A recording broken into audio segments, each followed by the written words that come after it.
Alright, welcome to Iraq. I'm right now standing just over the Iranian border. Those are the Iranian hills right there, and I just came from there. I'm going to spend the next 2 weeks here in Iraq. I'm going to be firstly exploring Kurdistan, then heading over to Mosul, and then down to Baghdad, seeing some of the ancient history, some of the cities that we've seen in the modern news as well, meeting the people, doing what I love to do as well, which is eat the food. And yeah, it's gonna be a fascinating experience. I can't wait to share it with you. So, hello, I've got a new person who's taking me around. We've said goodbye to Vahid back in Iran, who was my guide in Iran, and now we've got Arazu. Arazu. Yeah. And you're from? From Suleimania. All right, first lunchtime in Iraq. Obviously it's Kurdistan, so it's its own kettle of fish, but let's go do it. So we are tracking the smoke of kebab. So nice. It's gonna take us to the nice. Yeah. I'm happy to follow that trail.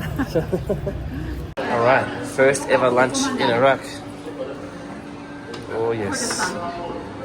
In Kurdistan. We are sensitive about the word. Oh really? Yeah, it's Kurdistan. It's Kurdistan. All right. We are not in federal Iraq yet. We're not in federal Iraq. All right. Let's get the labels right. It's important. There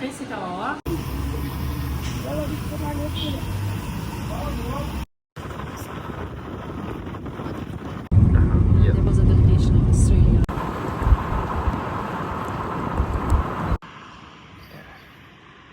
Your cities. Right. And so crunchy and sour.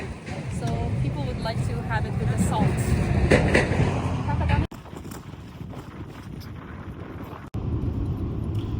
She sold really well. This is a statue of a Peshmerga soldier who died fighting against jihadists. So during the Iran-Iraq war, the Iranians took this town, Halabja. The Iraqi army responded but didn't give the people time to clear out and launched this huge chemical attack that killed so many people, thousands of people, and this memorial is in commemoration of them. This is one family. Yes. So Ahmed Fattah Rashid is the father, Kafia Karaman Fattah, and then Saleh Ahmed is like Ahmed's son, Ahmed's daughter. So the second goes for the father's name. Right.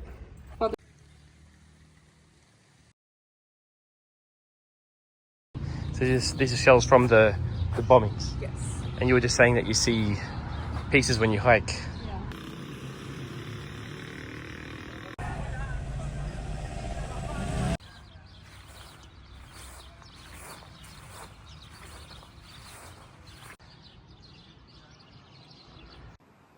And this is a cemetery for the victims of the attack. It's a very moving place.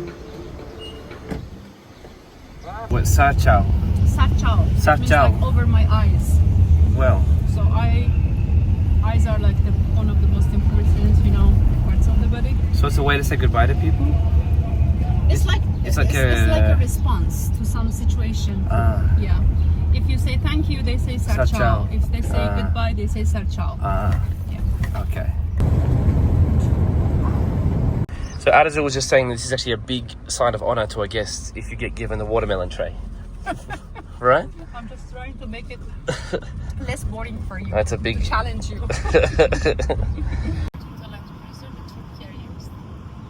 I spent the last 3 days pointing at those mountains and saying, Iraq is on the other side, and now I'm saying, Iran is on the other side. Apparently this is quite popular with tourists, this area, because yeah, Iran's on the other side and people have a lot of curiosity to know what it's like. It's funny, isn't it? So during the Iran-Iraq war, this area was the front line and it was bombed to smithereens by both sides. It's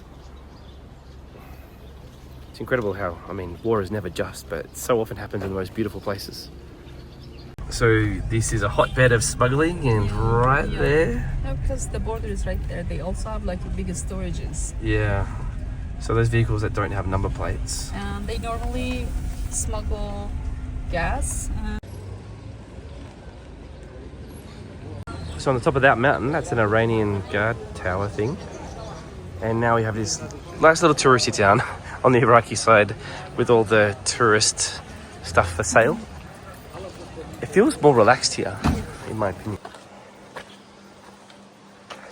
So we're walking up this hill, but the Iran border is like Here. just here. Yeah, this is Iraq and the other one is Iran. What? This stream, there's three. This stream? Yeah. So this is Iran? Yes. Boop. Went back to Iran again. Yeah, far out. Times in a day. They didn't even ask me for the visa. Right, this requires explanation. Okay. So, I mean, at what point do you actually bump into the actual Iranian border guards and all that sort of stuff? Hey, where's the fence? Where's the fences? No fences? No. So this is like a little Europe here. We Right. don't have any borders. For almost half a kilometer. Right. Yeah. But we're gonna walk a little bit. If they stop us, we'll go back. But normally the locals, they walk around here. Okay. We're not gonna go so far, like not too far. So it's gonna be like maybe 50 or 100 meter. Okay. Let's do it. Let's do it. So the guy who lives here, better hope they don't build a border fence because he lives just on this side of the Iran-Iraq border and then comes down, While his relatives are in this village. well, and then comes down to pray just here. Yeah. So you walk up the Iranian side and then there's this coffee shop on the Iraqi side and you just walk straight through that fence and boom, you're in Iraq. It's just mind-blowing. I want to try every single thing. Now this is for tourists, but you need to remember this is for Iraqi, Kurdistani tourists, right? So it doesn't make it any less authentic. Okay, so we're in Sulaimania. And I don't know what I was expecting, but it was not this.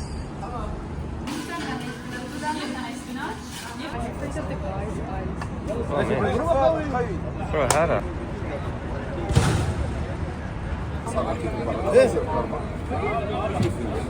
So wait, what's the name of this street? So it's called Saholaka in Salem Street. It's part of Salem Street that connects the like Erbil Road to the city center, the old town of Suleymania. And in the evening, as you see, it's like full of hustle and bustle. People come here to snack, to hang out together. They just sit in the street. There are like some chairs that during the daytime you don't have it. Yeah. The daytime is like normal restaurant, but in the evening it has given some opportunities for some local people to come and make money and also to entertain them. As you see, it's like the time before the internet. They're still playing some board games and some entertainment going on. Yeah. So that makes it kind of very special. It makes it feel very alive. Yeah, I love it.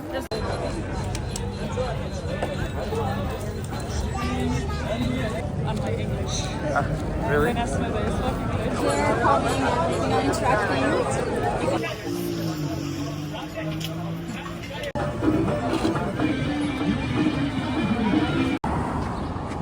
So in this beautiful modern neighborhood, there is something very, very disturbing just behind me.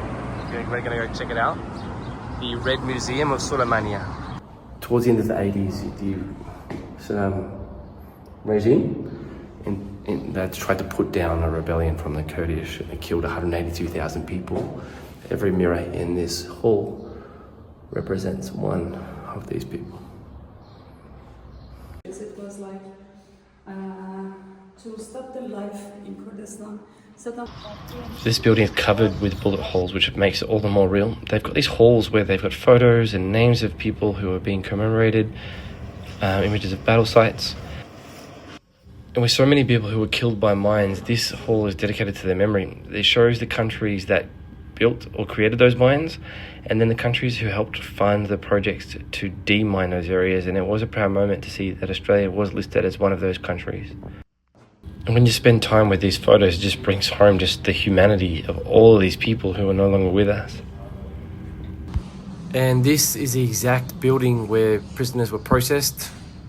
In so many cases, they were tortured and killed, and they wrote their names on the walls so they wouldn't be forgotten.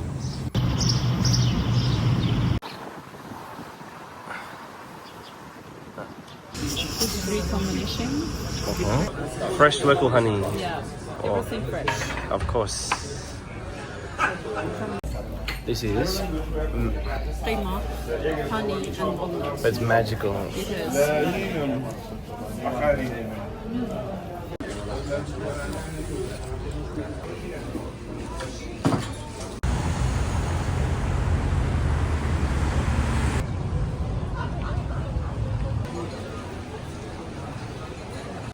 so this is one of the main shopping districts of Sulaymaniyah. Let's go for a walk, see what it's like.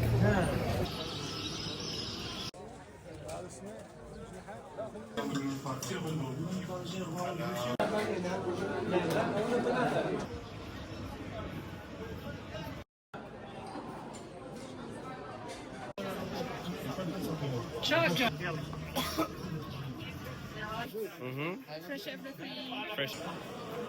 Have you been to Iraq?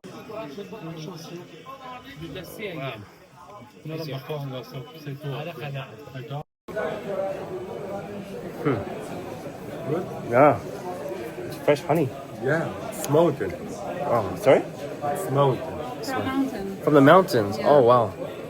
Right, thank you for taking me to the bazaar. Pleasure. I hope you enjoyed it. I love every bazaar I visit, especially when it's traditional like this. I love it so much. Yeah, full of yums.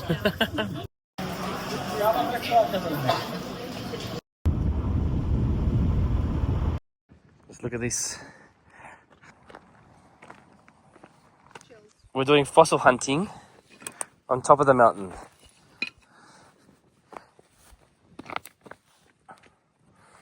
I think I've got one. It's very invisible, but I think it's there. There's another one right here. Fossil hunting on a mountain in Kurdistan. Never thought I'd do that in my life. What's the time? Kanafa time!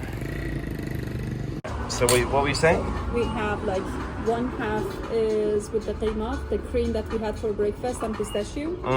And they added like extra pistachio in it. And another half is the cheese. So it's gonna kind of get it stretchy. Nice. Yeah. So time to leave Sulaymaniyah and let's go to Arbil. Yeah. Zarzi village.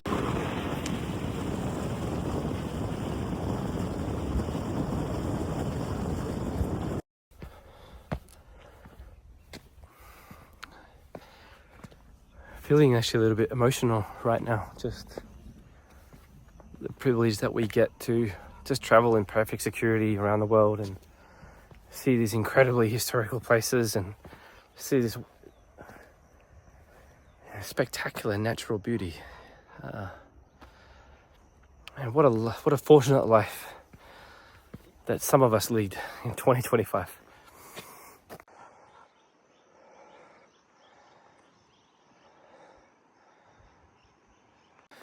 So I was just talking about feeling emotional in this spot and the privilege of being able to visit a place like this. Well, I just found out that right there, you can't even see it in the video, is a historical site of a village that got destroyed by Saddam Hussein's forces.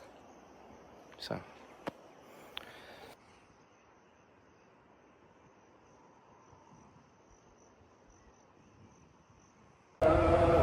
We woke up the next day in Erbil in northern Iraqi Kurdistan.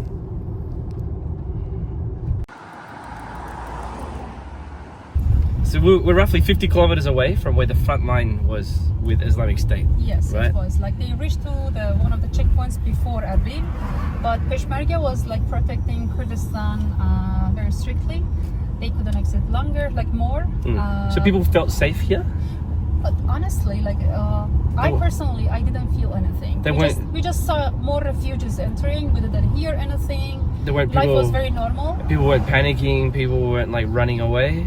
Of course, some people panic because they follow the news. But the life was as normal as it is now. Right. It was just a bigger number of the refugees. Right, but the highways from here, maybe just somewhere else, they weren't like jammed with cars, people running away.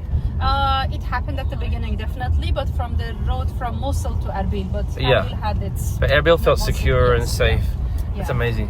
Arbil has a very good defense system. Kurdistan generally. And so people felt safe within that defense system. It was safe enough that I personally didn't feel the difference between now and then. Well, that's the famous Erbil citadel in the distance. Arazu took me to see what was inside. All right, so this place has been closed. It's been closed for restoration. Yes, for 2 years, almost 2 years. Regular visitors can't come in, but you can get us in. Because I work here and you guys can be my guests who visits my office. So when we say in, we're in the Citadel of Erbil. We are in the oldest citadel in the entire world that has been continuously inhabited for like 6,000 years, let's say, over 6,000 years. So the tail, as you see the surrounding of the citadel, is all flat and plains, but here is like around 100,000 square meter. Yeah. What? And it's like a city over city, so they have built up the city over the layers. So Right. in the past it was like the upper or higher town and then the lower town. And So the archaeologists must love it here. yeah, it's like the heaven of the archaeologists.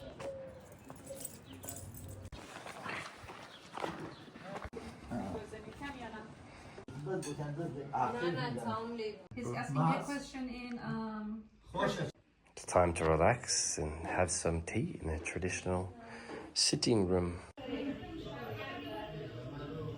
Because the citadel is getting restored, it was completely empty with the exception of one family so that they can maintain the status of oldest continuously inhabited citadel. Apparently the children of that family, though, were so bored. They were telling me that these kids are bored out of their absolute brains.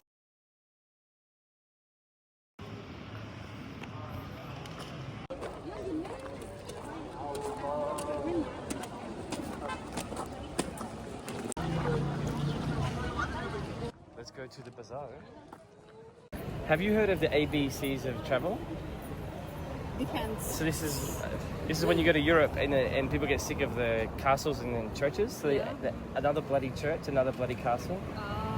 And But this one is different. so I go to, for me, the Middle East is another bazaar, Yeah. an ABB, but I don't get sick of it. I think it's magical every single time. There's just something about it. You got the life of a bazaar versus a church being peaceful, but Yeah. I don't know, I never get sick of it. Yeah, this one is a bit like.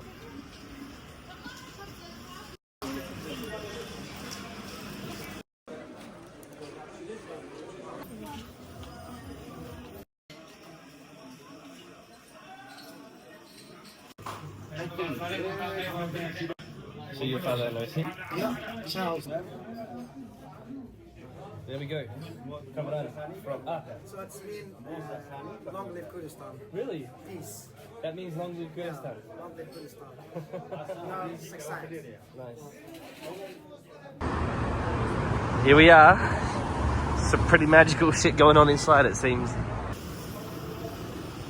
So that is fish, by the way. Cheers! Wow. Incredible.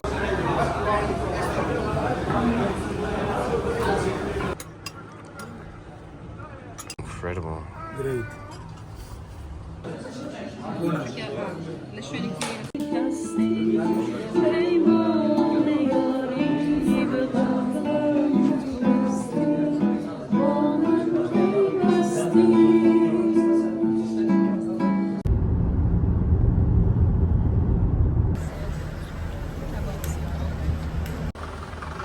One thing that my team knows is that I absolutely love Toyota, and there are a lot of Toyotas here. So I appreciate that. I appreciate that a lot. We're in the small town of Hadid. Gonna grab some lunch as we head out to the countryside to do some walking. Welcome to Hadid. Welcome to Kurdistan. Thank you. Thank you. Hot sauce. This is one of the most beautiful things I've ever held in my hand. Really? Like, I mean, it looks really good. Zor spas. Ciao. Ciao, ciao. So that village we just went past with all the concrete buildings. I think you see these villages in Kurdistan, and you're like disappointed because you're like, where's the traditional construction? But this is one of those villages that was most likely. Most probably Yeah. just destroyed in the last 30 years, 40 years by Saddam Hussein's forces, or Yeah. during the Iran-Iraq war, or for some reason. Saddam Hussein, not Okay, Iran, yeah. all right. So almost definitely destroyed by Saddam Hussein's forces. So Can you say the reason too? Because he wanted to stop the Peshmerga and life, because agriculture happens in the villages.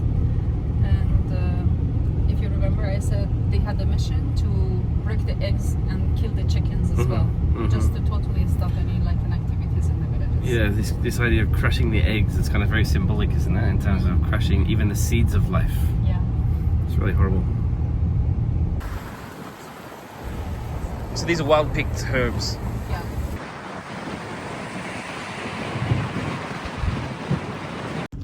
This is what it's like to come up to a checkpoint. So the sun is in the background of the flag, which is like a hand, and then the eye. So we are keeping an eye on you to keep you safe. That's what it means.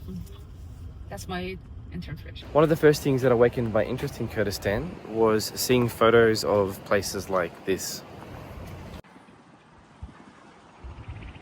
Nice.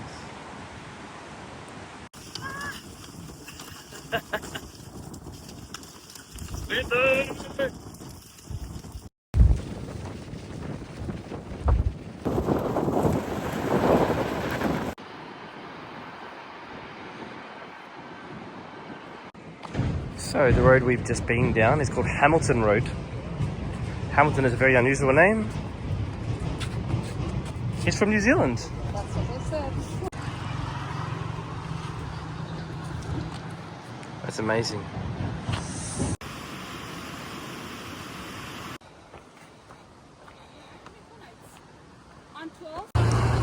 So Arazu was saying that even most people who come to Kurdistan, they have no idea that this is what they're going to see, right? They're expecting to see historical monuments and eat some food and all that sort of stuff, but they're not expecting to see beautiful green canyons.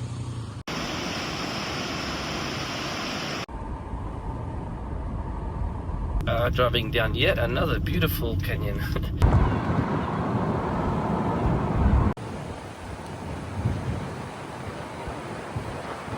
So it's been a long day of stopping and starting, and we're way up in northern Kurdistan right now, not too far away from the Turkish or Iranian borders. But I wanted to stop the car because look at this. Look at this. Would you ever have expected?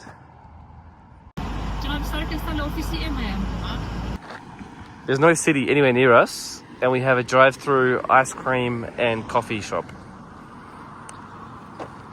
The previous evening we drove through the night to reach this farmhouse in the middle of the countryside in Kurdistan. Farmhouse breakfast in Kurdistan. This is the cow that gave us our milk this morning. Thank you, cow.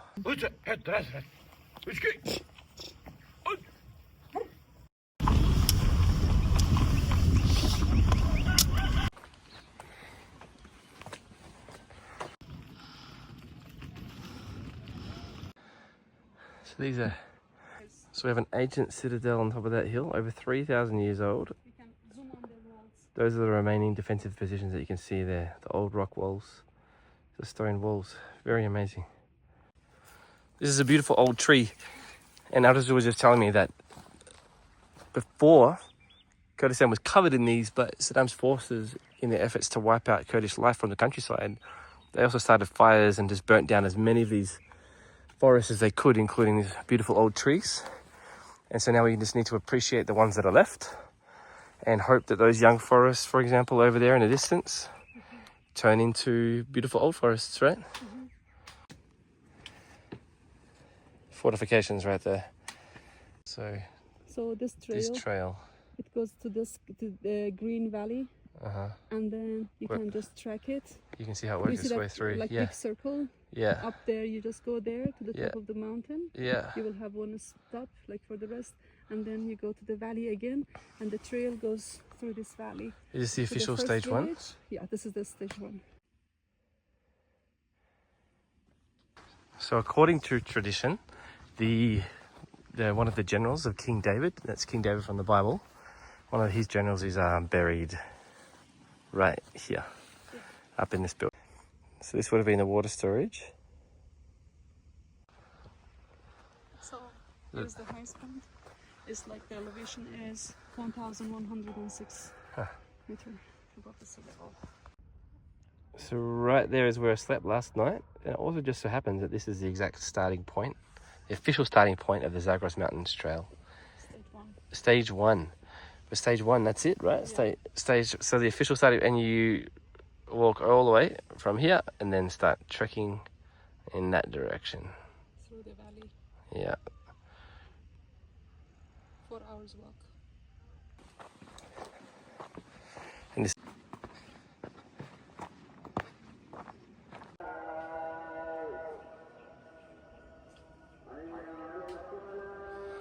So this is where people start, just behind where I'm standing, and they go down all the way through here into the valley. Yes. To take their very first steps on the Zagros Mountain Trail.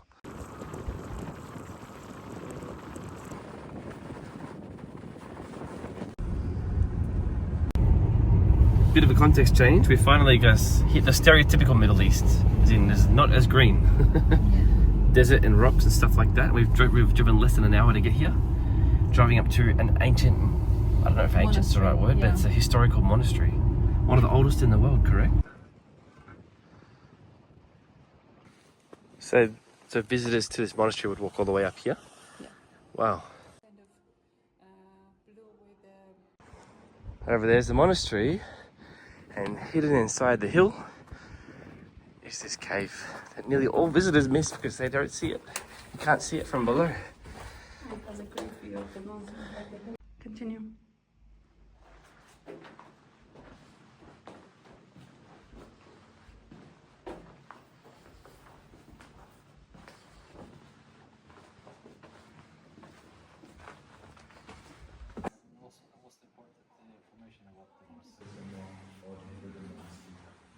This is the original, the very first what?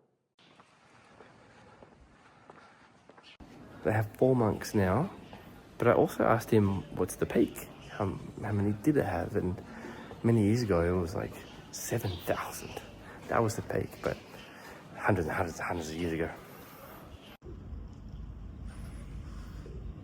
So on the side of the road there are like 2 gentlemen sitting and smoking it. So let's go and invite ourselves for some tea maybe and a few puffs, see if they can let us. Look at this. Yeah. Shisha with a desert view. Yeah. Incredible. Let's see if they say yes. Me. Oh wow. في الموصل إن شاء الله بدون مشكلة بس فيزا ممكن أنا حاضر. موجود. لا لا. قتل الأطفال، ذبح الكبار بالعمر. So we're literally driving down the road. We see 2 guys having a shisha, and you said, "Hey, do you want to see if you can have a puff?" Yeah. And boom, it's an Iraqi general. And he's Yazidi. Yeah, just an Iraqi general just chilling out on the side of the road, having a shisha. And then now you have his contact. So No. whatever problem happens at the checkpoint, you can just call him. Yeah. So I'm a friend with General, and here I'm smoking with him. Yeah, exactly. So we're going to Sheikhan, which is one of the primary cities of the Yazidi people. Yes. For those people who weren't following 10 years ago, the Islamic State specifically targeted the Yazidi people. We would say ISIS, like Daesh. Daesh. Yeah. They didn't just like they really targeted the Yazidis community. It's not an understatement to say that it was an attempted genocide. It was like a big one. It wasn't just a genocide. It was like it was full. They wanted to wipe them off. Kidnapping the girls. Sexual slavery, the whole thing. Yeah. And the Iraqi general we just met is Yazidi. Yes.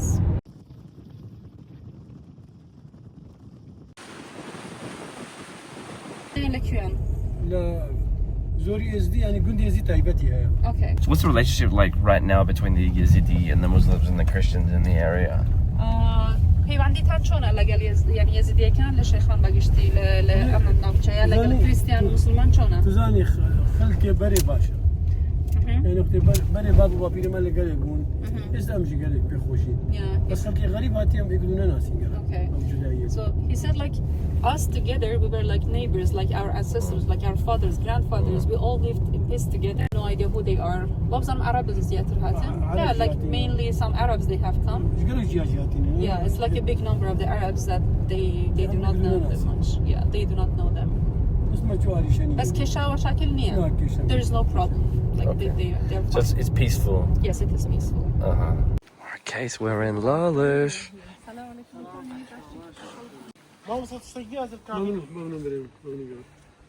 So we're walking barefoot.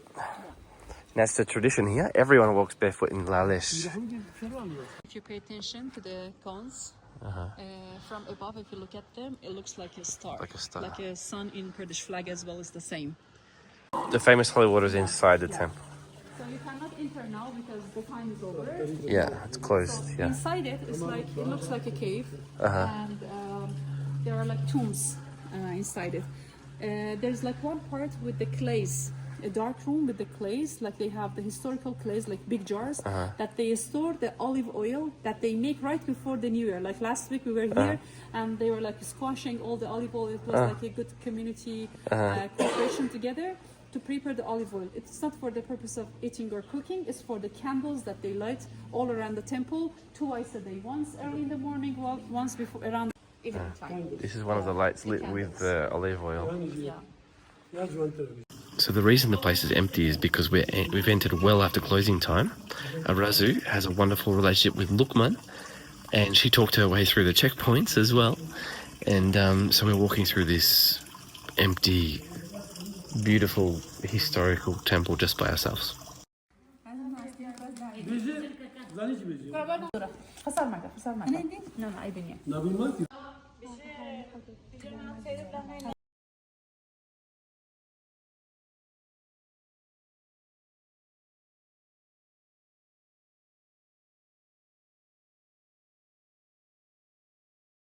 إن شاء الله حر أقام لي يعني لخيال يعني لإسك. So, Alkosh, this is where we're going. It's a Christian village, Chaldean.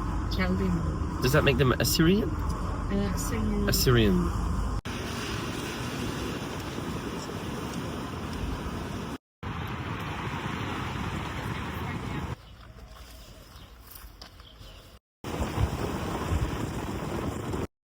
So, right up there is a really beautiful monastery, but this is as far as we're going because we got stopped at a checkpoint and they said there's an important person up there and no one's going up there for the moment, which is actually something that's happened to us a few times now.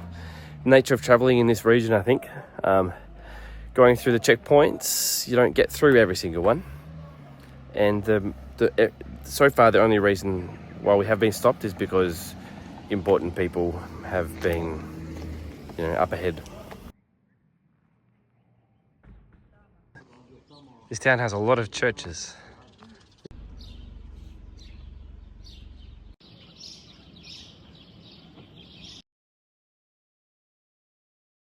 Looking back on Kurdistan, I can say that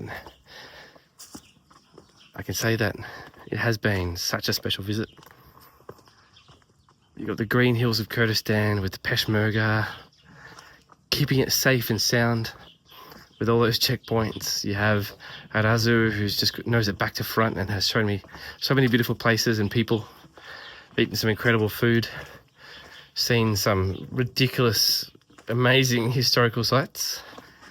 Overall, these videos should be a hint. It was very, very difficult to edit them down, and that should be a hint as to what this experience has been like. It's a dream come true, for sure. I'm so happy that we were able to make this happen, that I was able to squeeze the time on a calendar and complete this big travel bucket list. But for the moment, let's wrap up and let's go to Mosul. So that is the Iraqi checkpoint that we've just gone through. You can see it barely in the background. According to the borders on Google Maps, you're not crossing from one country into another, but it doesn't feel like that. It definitely feels like you're going from one country to another. We got the grilling. I had to hand over my visa, and they checked the passports, and they had different uniforms with different flags, and the vibe shift instantly as you cross the border was very noticeable, I would say. And these were like the intelligence secret police. Like, Oh really? yeah, these are called like istikhbarat. So this is military intelligence? Yes.